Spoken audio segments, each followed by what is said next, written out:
Hey, it's Corey with Freedom Investing Group, and today I'm going to talk to you about perfect pineapples and mobile home park tenant stigma. My mom used to tell me a story when I was a kid. There were these three guys who worked in Hawaii at the pineapple company, and their jobs were to stand next to the conveyor and pull off. They were sorting the pineapples.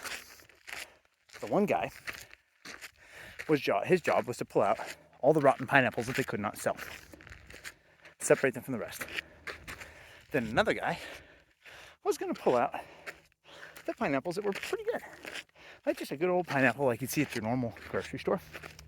And the third guy's job was to pull out the perfect pineapples, the ones they sell at Whole Foods or Gelson's. Perfect. You get extra money for those. These three guys all worked on the same assembly line. The rotten pineapple picker, when he went home to his wife, was like, man, I don't know what the heck they have these pineapple farms for. It seems like all the darn pineapples are rotten. There's so many rotten pineapples, it's ridiculous. The medium pineapple picker went home to his girlfriend and said,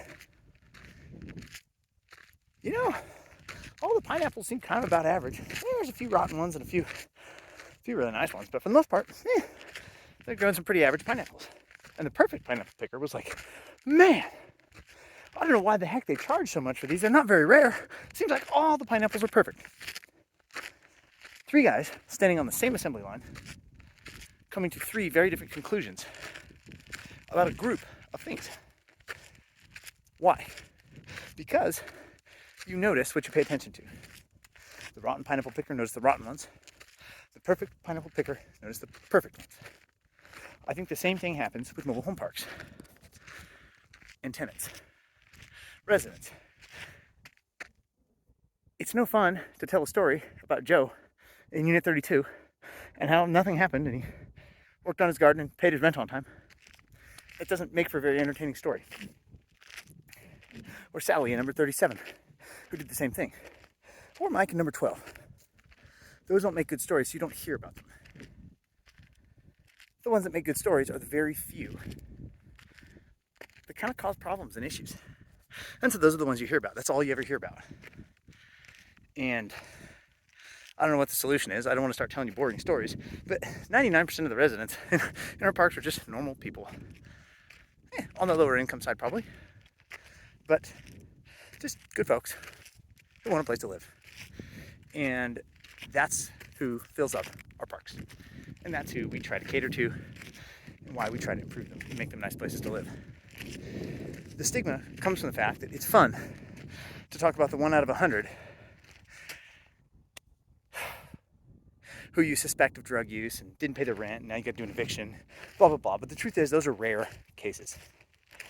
And so it's actually kind of unfortunate because it gives the whole place a bad stigma. The truth is that any group of people, whether it's a mobile home park, apartment complex, or a country club, is probably made up of mostly decent folks. With a few that might stir things up and cause some issues and keep life interesting. Maybe is a good way to put it. And it doesn't matter which group that is, that'll be true. And mobile home parks are no different. So there you go.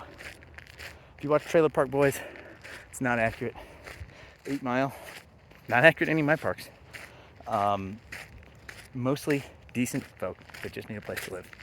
Want to plant a garden, have a yard, park by their door, hang out with their kids or grandkids. That's who lives there. So there you go. Perfect pineapples and perfect residents. Cheers.